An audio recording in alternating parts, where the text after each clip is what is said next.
found my girlfriend cheating with my close friend, got him arrested, ghosted her, and she was left stunned trying to explain everything. My wife, Rachel, and I grew up in a largish town of close to 30,000 people. We knew each other at an early age, roughly 6 or 7. Can't specifically remember. We were practically inseparable. At 16, we started dating each other. When we turned 18, we moved away for work in a city just a few hours' drive away. By 20, we were married and had bought our first house. At 22, we discovered that she was pregnant with a boy. It was then disaster struck. About 5 weeks before she was due to go on maternity leave, a large shelving unit collapsed and crushed her. I was told that both her and our child were killed instantly. 2 of her colleagues had also been injured in the accident. One left paralyzed, the other losing his leg after it had to be amputated. The company she was working for had, in a cost-cutting measure, decided to continue using old shelving that had been written off as unsafe instead of replacing it. I still haven't quite forgiven those executives and management personnel that made that decision, because they cut short the love of my life as well as killing our unborn child. It wasn't long after I was told I had a choice on how to proceed with what her company called compensation, but I called it blood money. They wanted to settle out of court to avoid a lawsuit. I, on the other hand, was out for their blood. Backslash, just to clarify here, this is not the revenge. This is still backstory backslash. Fortunately, due to the coverage that it got, and involving several politicians, the case was settled quickly in court, roughly 3 years, in which the payout for all parties was close to 10 times the amount that they had initially offered. A lot of fines were given to them for breaches on work, health, and safety. Executives were sacked, others were jailed, etc. Backslash. A story for another time maybe, when I feel comfortable sharing. Backslash. In this time, I was still working my job in telecommunications. My mother, bless her soul, had moved in while all this was happening to help me. I think I would have fallen apart if she hadn't been as involved as she was. It was around this time I was offered promotion, but it involved a lot of travel around the state. I made a request to have an office in my hometown's branch, as I wanted to not only take care of businesses in the state, but in my hometown also, as there was no business representative located there, to which they agreed.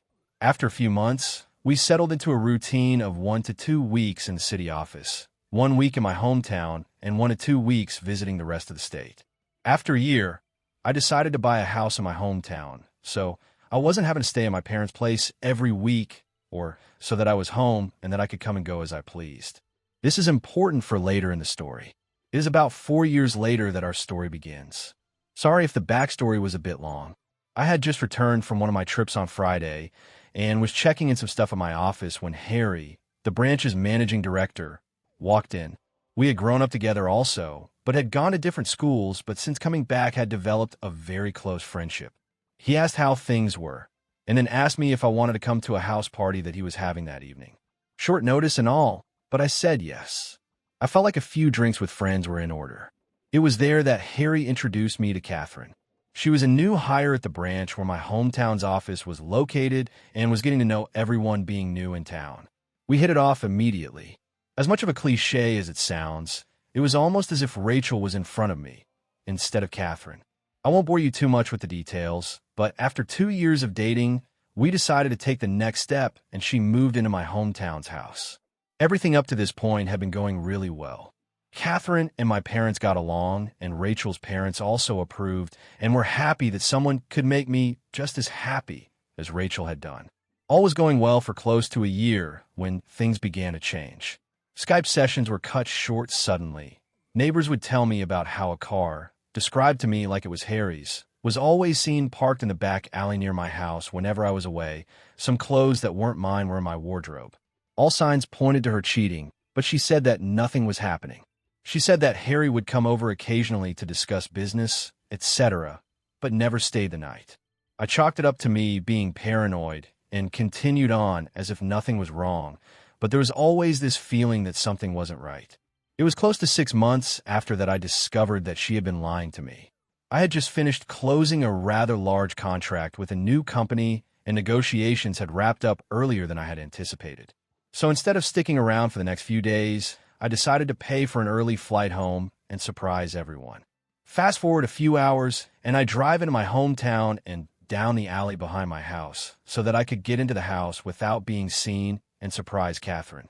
Some part of me was curious, however, as to whether this mystery car was there. Sure enough, there was a car that was blocking the back entrance gate.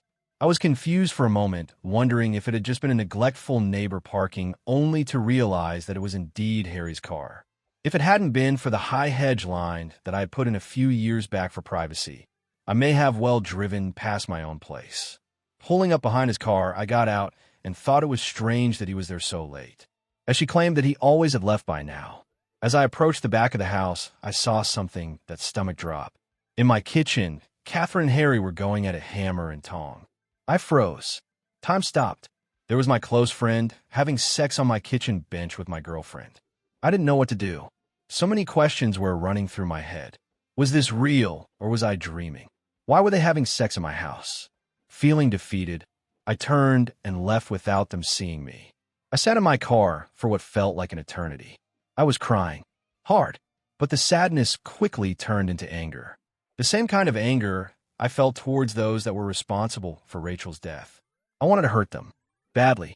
As a pacifist, I don't believe in violence. It was then I knew I was going to punish them and destroy their lives. And what better time to start than now?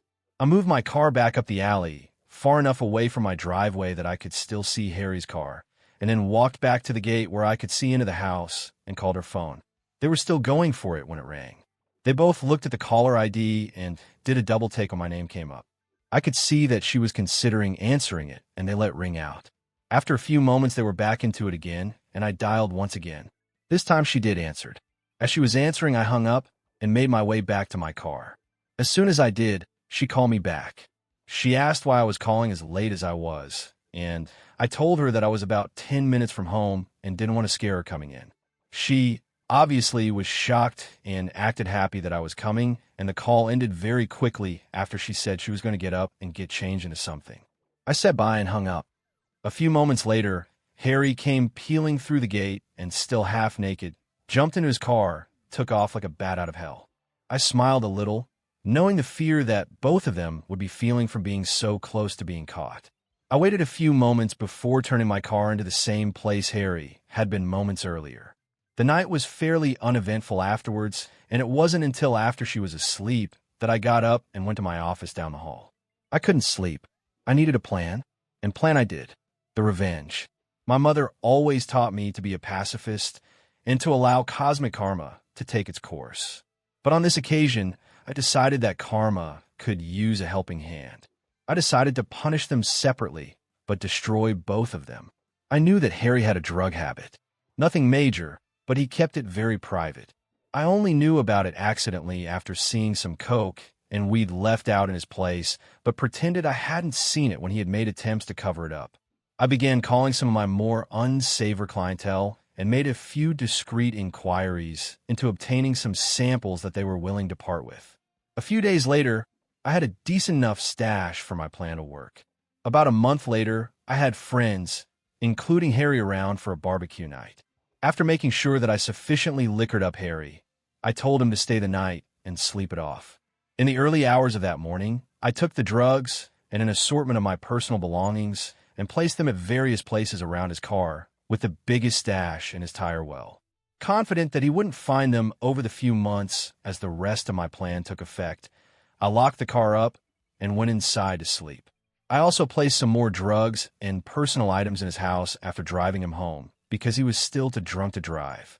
A few days later, I staged a break-in by smashing the back pane of my back door into my kitchen and leaving it open before heading back to the city for a flight. I had several messages the moment I landed. One from my clearly panicked mom, who had found the back door smashed open and had called the police, one from Catherine in tears, and one from the local police asking me to call. After returning all the calls, I informed the police I was away on business, and that I would be back the following week to talk with them. While away, I got Catherine to stay with my parents until after I got back, and asked my dad to organize one of the local security companies to install cameras and an alarm system after getting the go-ahead from the police as to not ruin the scene of the crime. After getting home, I did the usual "my God, I can't believe this has happened, and why would anyone do this" routine. After doing a thorough check of everywhere, finding that the items I had taken were missing, and filing a police report, I had the security company's rep talk Catherine and I through how the cameras and alarm system worked. Then came the question I had been waiting for. The question of what happens if we were doing some business and don't want it recorded. She acted a bit shy asking this question, but I knew exactly the reason she was asking. He assured us that this was a question he got asked a lot, and we were shown on the home computer, if we wanted to be doing things without it being recorded, how to stop the recording for certain cameras so that we could protect her modesty.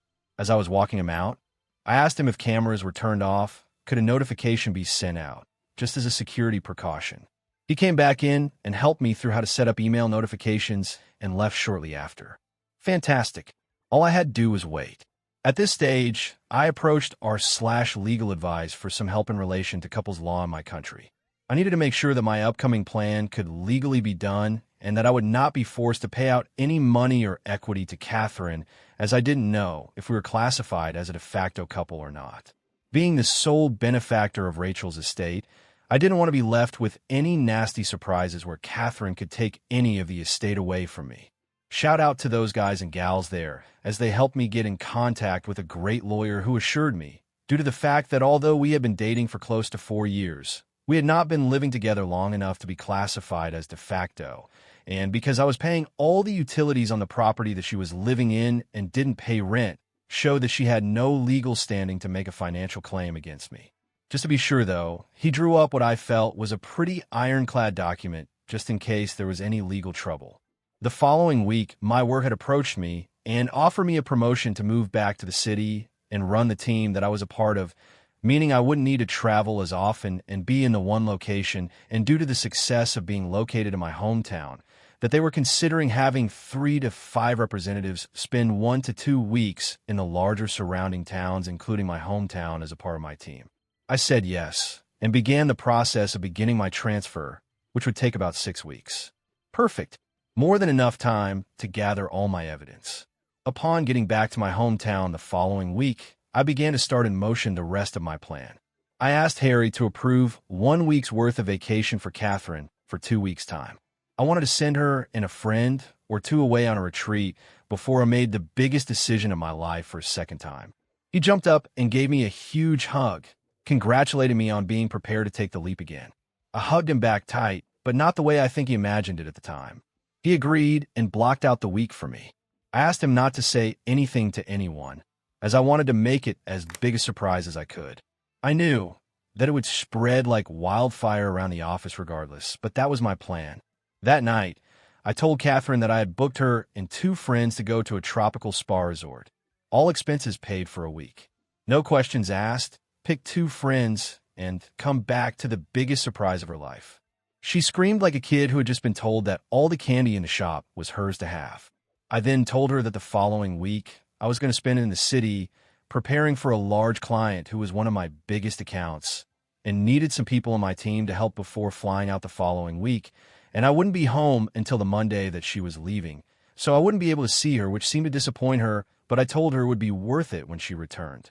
What I failed to tell her was that I had decided to take 2 weeks vacation on the other side of the country, mentally preparing myself for the shitstorm that was about to erupt the moment she stepped foot on the plane, as well as enjoying my first stage of freedom. On Sunday 2 weeks later, I flew back and began driving home. Once getting there, I'd done a quick pass by my house, and sure enough, Harry's car was there. Like the first night I had caught them, I parked a little ways back and checked the cameras. Asleep in my bed. No surprise, honestly, as I had recorded them constantly do this over the 2 weeks I had been away. I then made my first call to the police, blocking my caller ID. I told them that I was one of my neighbors and saw someone hanging around in their car in the alley behind my house, and occasionally passing something through windows to passing cars while also looking into my yard, and I was concerned that they were dealing drugs and are going to break into someone's property. I gave him his license plate and description. They said they would have someone there in a few minutes, so I thanked them and hung up. I then called Catherine and told her I was about 10 minutes from home and that I knew she was flying out tomorrow, but desperately wanted to surprise her. Looking back at the footage now, I laugh at the commotion that I'm surprised I didn't hear. In a few short seconds, Harry was half dressed and flying out the back door to his car. At that point, I couldn't have asked for a more perfect scene. As Harry was peeling away, one of the police cars rounded the corner behind me, saw Harry driving away fast, and gave chase. After pulling in, greeting an excited Catherine, and doing all the couple things, she fell asleep again. I, on the other hand, couldn't sleep a wink. The next day, her and her friend were bundled into a car. After they drove away, I had to wait a few hours, but I began to execute my plan. I called my friend, who was a removalist, and apologized for the late notice, but needed my place packed, and moved on Friday. After agreeing on a time, I told him that he would need to take certain boxes to a storage facility, which he said wasn't an issue. Then I began packing Catherine's belongings. Later that day, I got a call from the police for me to come and identify some property that they had apprehended from a suspect the previous night that fit the description of property I had reported stolen. I grinned to myself, happy that my plan for Harry had grown to fruition, and replied that I would be there shortly to collect it. Of course, when I got there, some of the items were still unaccounted for, due to the fact that they must have still been in his house, and they hadn't searched there yet. By this stage, the town was buzzing with news. Events in my hometown don't stay secret for long. Harry was disgraced and promptly fired for his possession of drugs and stolen property, and our respective bosses on behalf of the company had extended a formal apology towards me during the week. That night, I went to my parents' house and told both mine and Rachel's parents what had happened, omitting certain details, and that I was moving back to the city after being promoted, but Catherine wouldn't be a part of it.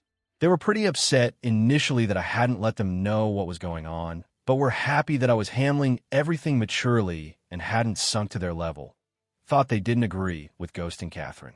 But after some drinks, laughs, and tears, I went home. On Friday afternoon, after a busy week of organizing cleaners for the following week, the real estate to put my house on the rental market, and various other tasks in my hometown's office, I packed some things into my car and drove to my parents' place and said goodbye before the drive. Before leaving, I went to Becky's house. Becky had been one of Rachel's closest friends growing up. She was the only other person who knew what was happening, minus the details about Harry. Without her help, I wouldn't have been able to organize everything as quickly as I had. I gave Becky a large manila folder with my gathered evidence of her cheating, as well as the letter and a few other legal documents from my attorney stating that she was ordered not to contact me, and the details of how to access her belongings located at the storage unit I had rented out. After a quick goodbye, I left and drove back to the city. On Sunday, I woke up to several missed calls, voice messages, and text messages. Turns out, Catherine had come home early after being alerted to something being afoot in town, only to find an empty house and a for rent sign out the front. Freaking out, she had gone to my parents, who closed the door on her the moment that they answered, forcing her to call everyone until she managed to somehow be contacted by Becky and told that she had a package for her. I was told that she didn't take too well to that, as I fully well knew at that point from the numerous angry texts and voice messages from her accusing me of setting up Harry, of being deceitful, etc. I was worried that she might show up at my front door, but nothing ever happened. 5 weeks later, after leaving and been promoted, I write this out for you, dear reader. Granted, it's long, and it took a few rewrites to shorten it down from my initial 14 pages, double what this story is now. But I feel that most of what I said was important enough for the story. TL. Dar, after my pregnant wife was killed in a workplace accident, I moved back to my hometown and connected with a woman who, after moving in with me, cheated on me with a close friend. I set him up to take the fall for drug possession, and after sending her away on a spa retreat, rented out my house and left town for a promotion while exposing her as a cheater. Edit. Obligatory thank you, and holy cow, this blew up. Thanks for gilding this account, even though it is a throwaway account that I have no intention of using in the future. I'm still at work at the moment, and will, after I finish, answer as many questions as I can, and provide any other updates that come my way. Edit 2. So, I'm home now, and with the number of questions that are here, as well as other comments and messages I have received, I decided to take the time to answer questions and provide some clarity here, save responding to everyone. So one of the questions I keep getting asked at what happened to Harry, why I was so hard coming down on him, and why I would incriminate myself, especially on the internet. After making some inquiries back home to some friends, the short answer is Harry is looking at a few months in prison as it's his first offense, but could be out sooner, and I felt that it was necessary to the story. No one other than myself knew what I had planned to do with Harry, which is why I omitted quite a few crucial details that had the potential to truly identify me, as well as change up some of the descriptive language about locations to potentially put this story anywhere in the world. Just for clarification, there was already more than enough evidence in his own home. I just provided the means for the police to further investigate his activity in his home. That being said, I don't regret doing what I did to him, as he knew both Rachel and I growing up and knew how hard it was for me to pick up my life after she died. For those also asking if I am worried about Harry finding out and pointing the authorities in my direction, I know that he doesn't use Reddit. I know Catherine has an account, but I haven't seen any recent activity to state that she has been on in some time. As for other Reddit users, who knows? Most of the people I am friends with on my main account may recognize this story if they come across it, but as for their browsing preferences outside the subreddits that we frequent on, I can't say. As for Catherine, people have questioned why I didn't do more to her or why I stuck around for as long as I did. Honestly, I almost did kick her out after a few days, but I wanted to gather evidence and show proof of her cheating so that everyone she knew would know what she had done. She is a major socialite, her words, and I knew by exposing her it would kill her reputation. As for what happened to her, I've been told that she moved to another state just recently after being transferred. From the people I have spoken to today, she was put mainly on administrative duties before her transfer, as there was quite a bit of backlash after the rumor mill made its way around town. People have questioned the legality of what I did to her, moving all her stuff out, sending her and some friends away, spending a good amount on the trip, etc. Morally, I can see that it's a pretty dick move to build up her expectations of what she thought was going to happen. This, combined with killing her status around town, was my ultimate goal, to have her experience what it was like to have everything fall around you. But from a legal standpoint, I had every right. In the time she had been living with me, she had never updated any of her personal information, driver's license, voting registration, etc., to reflect that she had moved into my house. I found out this information during the course of my preparation with my lawyer after I spoke to our/legal, with no concrete proof on paper to show that she was residing there. And because we hadn't met the de facto status, I was able to do what I did with no threat of backlash. Finally, for those of you saying how my story is fake, that I am a karma whore, a sociopath in this day and age who doesn't have some sociopathic tendencies, and pointing to my malicious compliance story also as proof, I will be honest and let you know that I will not try to change your minds on this.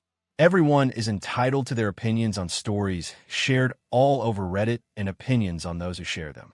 The story on the other subreddit, however, was to build karma, as my original post on our/pro required to me build up enough before they would allow me to post, as they thought that I might have been a bot.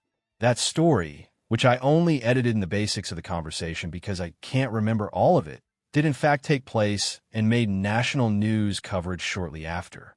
If I ever find the article, I will link it, as it was, or was at the time, close to one of the largest roaming bills our company had ever passed on to a customer. If there are any further updates, I will let you know.